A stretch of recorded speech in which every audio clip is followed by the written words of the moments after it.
Welcome to Windy Night Stories. Tonight's story is by Algernon Blackwood. The Transfer. The child began to cry in the early afternoon, about 3 o'clock to be exact. I remember the hour because I had been listening with secret relief to the sound of the departing carriage. Those wheels fading into the distance down the gravel drive with Mrs. Freen and her daughter Gladys, to whom I was governess, meant for me some hours' welcome rest, and the June day was oppressively hot. Moreover, there was this excitement in the little country household that had told upon us all, but especially upon myself. This excitement, running delicately behind all the events of the morning, was due to some mystery, and the mystery was of course kept concealed from the governess. I had exhausted myself with guessing and keeping on the watch, for some deep and unexplained anxiety possessed me, so that I kept thinking of my sister's dictum that I was really much too sensitive to make a good governess, and that I should have done far better as a professional clairvoyant. Mr. Freen, Sr., Uncle Frank, was expected for an unusual visit from town about tea-time. That I knew. I also knew that his visit was concerned somehow with the future welfare of little Jamie, Gladys's 7-year-old brother. More than this, indeed, I never knew, and this missing link makes my story in a fashion incoherent. An important bit of the strange puzzle left out. I only gathered that the visit of Uncle Frank was of a condescending nature, that Jamie was told he must be upon his very best behavior to make a good impression, and that Jamie, who had never seen his uncle, dreaded him horribly already in advance. Then, trailing thinly through the dying crunch of the carriage wheels this sultry afternoon, I heard the curious little wail of the child's crying, with the effect, wholly unacceptable, that every nerve in my body shot its bolt electrically, bringing me to my feet with a tingling of unequivocal alarm. Positively, the water ran into my eyes. I recalled his white distress that morning when told that Uncle Frank was motoring down for tea, and that he was to be very nice indeed to him. It had gone into me like a knife. All through the day, indeed, had run this nightmare quality of terror and vision. "The man with the enormous face?" he had asked in a little voice of awe, and then gone speechless from the room in tears that no amount of soothing management could calm. That was all I saw, and what he meant by the enormous face gave me only a sense of vague presentiment. But it came as anticlimax somehow. A sudden revelation of the mystery and excitement that pulsed beneath the quiet of the stifling summer day. I feared for him, for of all that commonplace household I loved Jamie best, though professionally I had nothing to do with him. He was a high-strung, ultra-sensitive child, and it seemed to me that no one understood him, least of all his honest, tender-hearted parents, so that his little wailing voice brought me from my bed to the window in a moment, like a call for help. The haze of June lay over the big garden like a blanket. The wonderful flowers, which were Mr. Freen's delight, hung motionless. The lawns, so soft and thick, cushioned all other sounds. Only the limes and huge clumps of guelder roses hummed with bees. Through this muted atmosphere of heat and haze, the sound of a child's crying floated faintly to my ears, from a distance. Indeed, I wonder now that I heard it at all. For the next moment I saw him down beyond the garden, standing in his white sailor suit alone, 200 yards away. He was down by the ugly patch where nothing grew, the forbidden corner. A faintness then came over me at once, a faintness as of death, when I saw him there of all places, where he was never allowed to go, and where, moreover, he was usually too terrified to go. To see him standing solitary in that singular spot, above all to hear him crying there, bereft me momentarily of the power to act. Then, before I could recover my composure sufficiently to call him in, Mr. Freen came round the corner from the lower farm with the dogs, and, seeing his son, performed that office for me. In his loud, good-natured, hearty voice he called him, and Jamie turned and ran as though some spell had broken just in time, ran into the open arms of his fond but uncomprehending father, who carried him indoors on his shoulder while asking what all this hubbub was about. And, at their heels, the tailless sheep-dogs followed, barking loudly, and performing what Jamie called their gravel dance, because they plowed up the moist, rolled gravel with their feet. I stepped back swiftly from the window lest I should be seen. Had I witnessed the saving of the child from fire or drowning, the relief could hardly have been greater. Only Mr. Freen, I felt sure, would not say and do the right thing quite. He would protect the boy from his own vain imaginings, yet not with the explanation that could really heal. They disappeared behind the rose trees, making for the house. I saw no more till later, when Mr. Freen, Sr., arrived. To describe the ugly patch as singular is hard to justify, perhaps, yet some such word is what the entire family sought, though never, oh never, used. To Jamie and myself, though equally we never mentioned it, that treeless, flowerless spot was more than singular. It stood at the far end of the magnificent rose garden, a bald, sore spot, where the black earth showed uglier in winter, almost like a piece of dangerous bog, and in the summer baked and cracked with fissures where green lizards shot their fire in passing. In contrast to the rich luxuriance of death amid life, a center of disease that cried for healing lest it spread. But it never did spread. Behind it stood the thick wood of silver birches and, glimmering beyond, the orchard meadow, where the lambs played. The gardeners had a very simple explanation of its barrenness, that the water all drained off it owing to the lie of the slopes immediately about it, holding no remnant to keep the soil alive. I cannot say. It was Jamie who felt its spell and haunted it, who spent whole hours there, even while afraid, and for whom it was finally labeled strictly out of bounds, because it stimulated his already big imagination, not wisely but too darkly. It was Jamie who buried ogres there and heard it crying in an earthly voice, swore that it shook its surface sometimes while he watched it, and secretly gave it food in the form of birds or mice or rabbits he found dead upon his wanderings. And it was Jamie who put so extraordinarily into words the feeling that the horrid spot had given me from the moment I first saw it. "It's bad, Miss Gould," he told me. "But, Jamie, nothing in nature is bad, exactly, only different from the rest sometimes. Miss Gould, if you please, when it's empty, it's not fed. It's dying because it can't get the food it wants."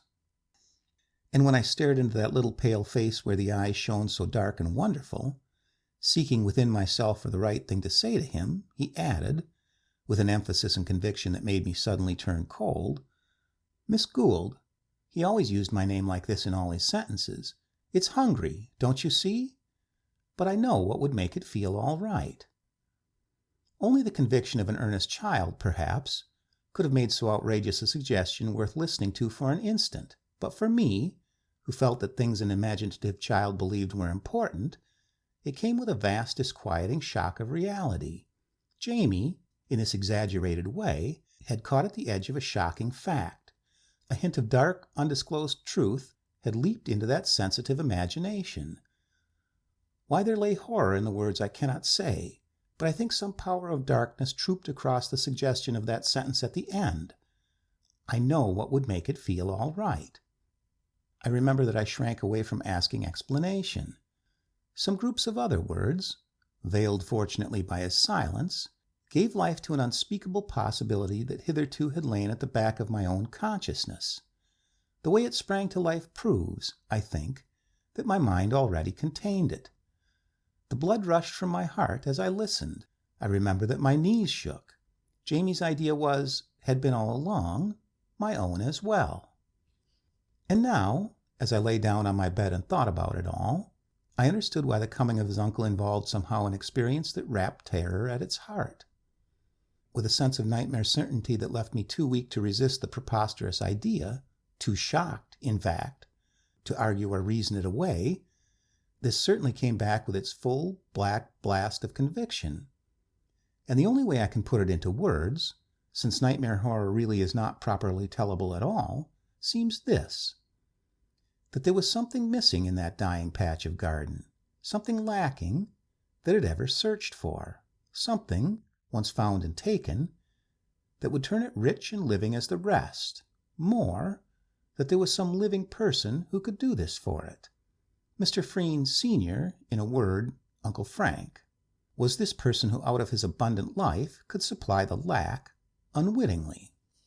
For this connection between the dying, empty patch and the person of this vigorous, wealthy, and successful man had already lodged itself in my subconscious before I was aware of it.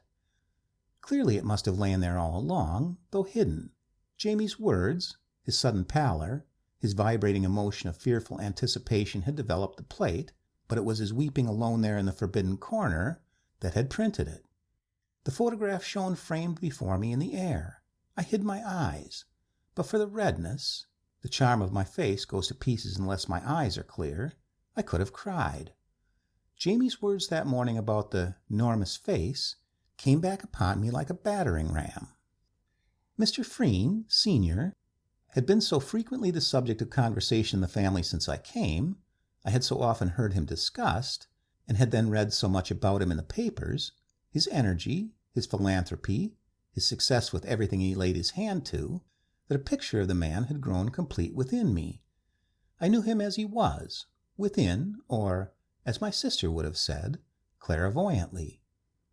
And the only time I saw him, when I took Gladys to a meeting where he was chairman, and later felt his atmosphere and presence while for a moment he patronizingly spoke with her, had justified the portrait I had drawn. The rest, you may say, was a woman's wild imagining, but I think it was that kind of divining intuition which women share with children. If souls could be made visible, I would stake my life upon the truth and accuracy of my portrait. For this Mr. Freen was a man who drooped alone, but grew vital in a crowd, because he used their vitality. He was a supreme, unconscious artist in the science of taking the fruits of others' work and living for his own advantage. He vampired, unknowingly no doubt, everyone with whom he came in contact, left them exhausted, tired, listless. Others fed him, so that while in a full room he shone, alone by himself, and with no life to draw upon, he languished and declined. In the man's immediate neighborhood you felt his presence draining you. He took your ideas, your strength, your very words, and later used them for his own benefit and aggrandizement. Not evilly, of course. The man was good enough. But you felt he was dangerous owing to the facile way he absorbed into himself all loose vitality that was to be had. His eyes and voice and presence devitalized you. Life, it seemed, not highly organized enough to resist, must shrink from his too near approach and hide away for fear of being appropriated, for fear, that is, of death. Jamie, unknowingly, put in the finishing touch to my unconscious portrait. The man carried about with him some silent, compelling trick of drawing out all your reserves, then swiftly pocketed them. At first you would be conscious of taut resistance. This would slowly fade off into weariness. The will would become flaccid. Then you either moved away or yielded, agreed to all he said with a sense of weakness pressing ever closer upon the edges of collapse. With a male antagonist it might be different, but even then the effort of resistance would generate force that he absorbed and not the other. He never gave out. Some instinct taught him how to protect himself from that. To human beings, I mean, he never gave out. This time it was a very different matter. He had no more chance than a fly on the wheels of a huge, what Jamie used to call, a traction engine. So this was how I saw him, a great human sponge, crammed and soaked with the life, or proceeds of life, absorbed from others, stolen. My idea of a human vampire was satisfied. He went about carrying these accumulations of the lives of others. In this sense his life was not really his own. For the same reason, I think, it was not so fully under his control as he imagined, and in another hour this man would be here. I went to the window. My eye wandered to the empty patch, dull black there amid the rich luxuriance of the garden flowers. It struck me as a hideous bit of emptiness yawning to be filled and nourished. The idea of Jamie playing around its bare edge was loathsome. I watched the big summer clouds above, the stillness of the afternoon, the haze. The silence of the overheated garden was oppressive. I had never felt a day so stifling, motionless. It lay there waiting.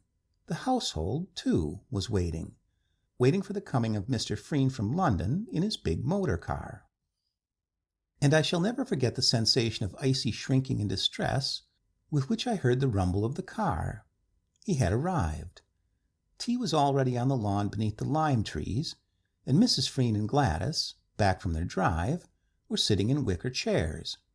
Mr. Freen, Jr., was in the hall to meet his brother, but Jamie, as I learned afterwards, had shown such hysterical alarm, offered such bold resistance, that it had been deemed wiser to keep him in his room. Perhaps, after all, his presence might not be necessary.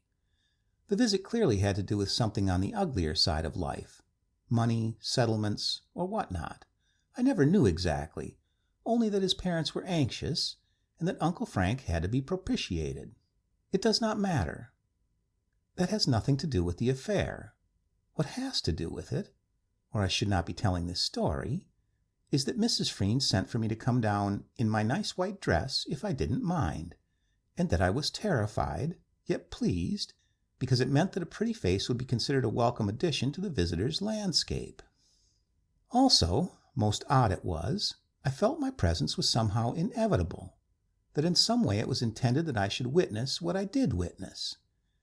And the instant I came down upon the lawn, I hesitate to set it down, it sounds so foolish, disconnected, I should have sworn, as my eyes met his, that a kind of sudden darkness came, taking the summer brilliance out of everything, and that it was caused by troops of small black horses that raced about us from his person, to attack.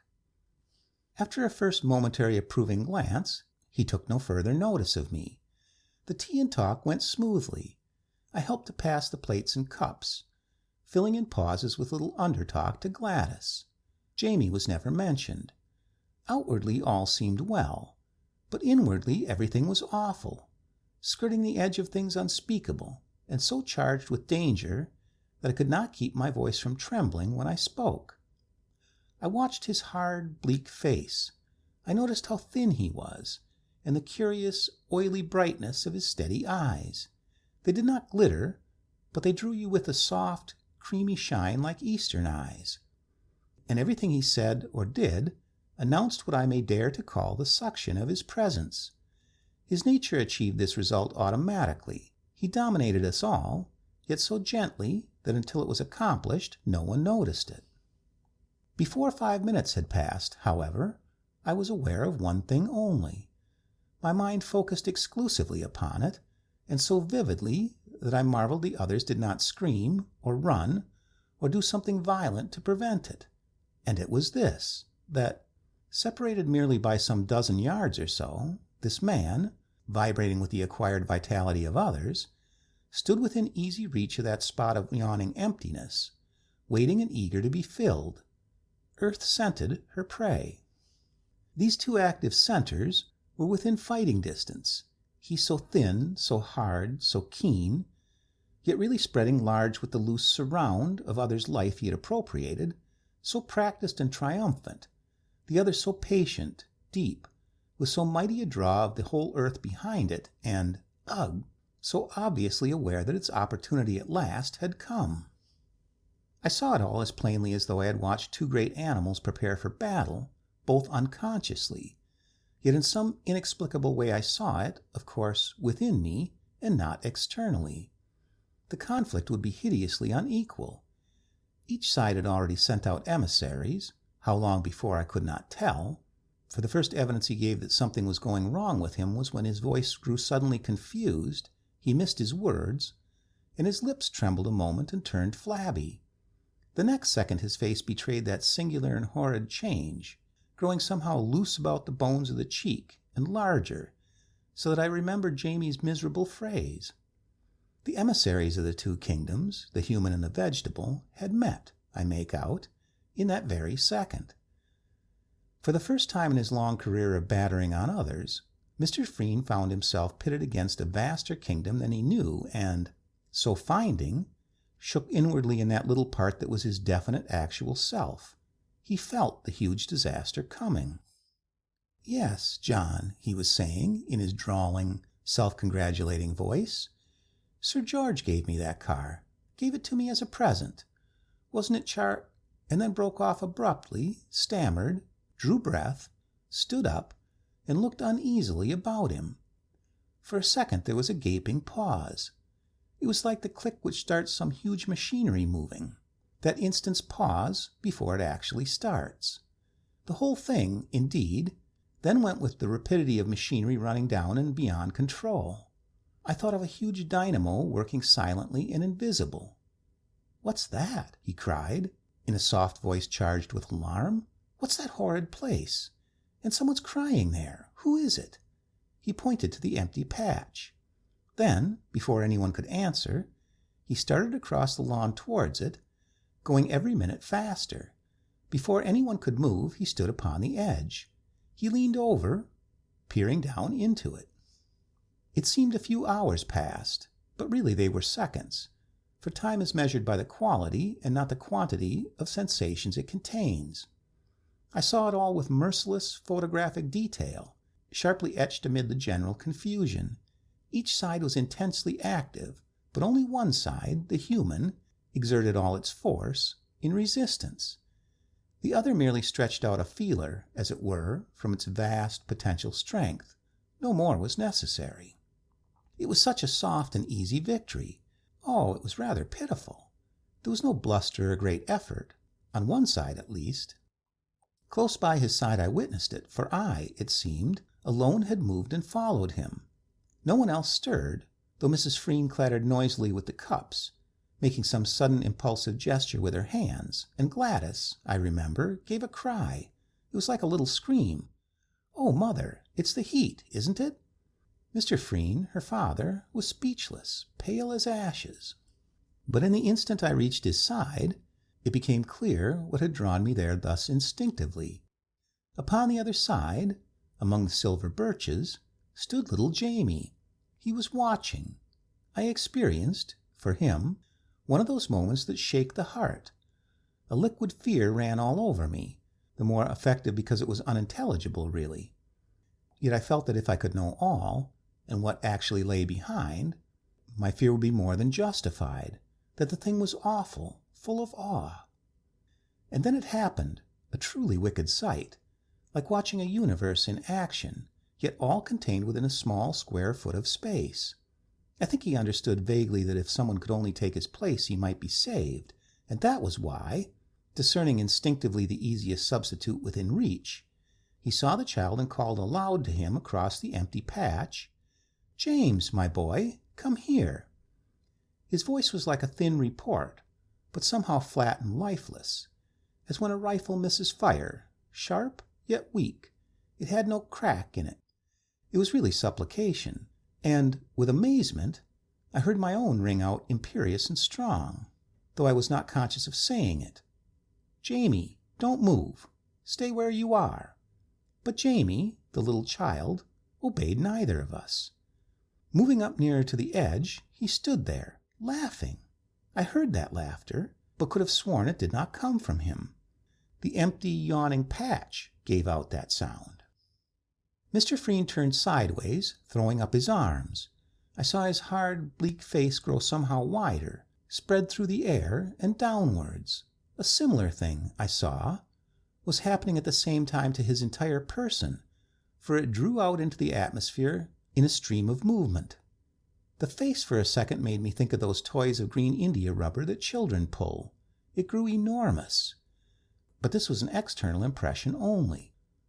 What actually happened, I clearly understood, was that all this vitality and life he had transferred from others to himself for years was now in turn being taken from him and transferred elsewhere.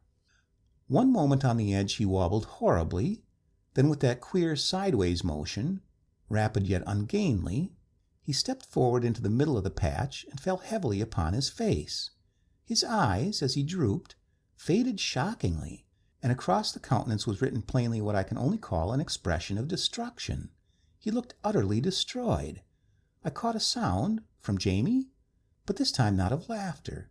It was like a gulp. It was deep and muffled, and it dipped away into the earth. Again I thought of a troop of small black horses galloping away down a subterranean passage beneath my feet, plunging into the depths, their tramping growing fainter and fainter into buried distance. In my nostrils was a pungent smell of earth. And then all passed. I came back to myself. Mr. Freen, Jr., was lifting his brother's head from the lawn where he had fallen from the heat, close beside the tea table. He had never really moved from there, and Jamie, I learned afterwards, had been the whole time asleep upon his bed upstairs, worn out with his crying and unreasoning alarm. Gladys came running out with cold water, sponge and towel, brandy, too, all kinds of things. "Mother, it was the heat, wasn't it?" I heard her whisper, but I did not catch Mrs. Freen's reply. From her face it struck me that she was bordering on collapse herself. Then the butler followed, and they just picked him up and carried him into the house. He recovered even before the doctor came. But the queer thing to me is that I was convinced that the others had all seen what I saw, only that no one said a word about it, and to this day no one has said a word, and that was, perhaps, the most horrid part of all. From that day to this, I have scarcely heard a mention of Mr. Freen, Sr. It seemed as though he dropped suddenly out of life. The papers never mentioned him. His activities ceased, as it were. His afterlife, at any rate, became singularly ineffective. Certainly he achieved nothing worth public mention, but it may be only that, having left the employ of Mrs. Freen, there was no particular occasion for me to hear anything. The afterlife of that empty patch of garden, however, was quite otherwise. Nothing, so far as I know, was done to it by gardeners, or in the way of draining it or bringing in new earth. But even before I left the following summer, it had changed. It lay untouched, full of great, luscious, driving weeds and creepers, very strong, full, fed, and bursting thick with life. The end.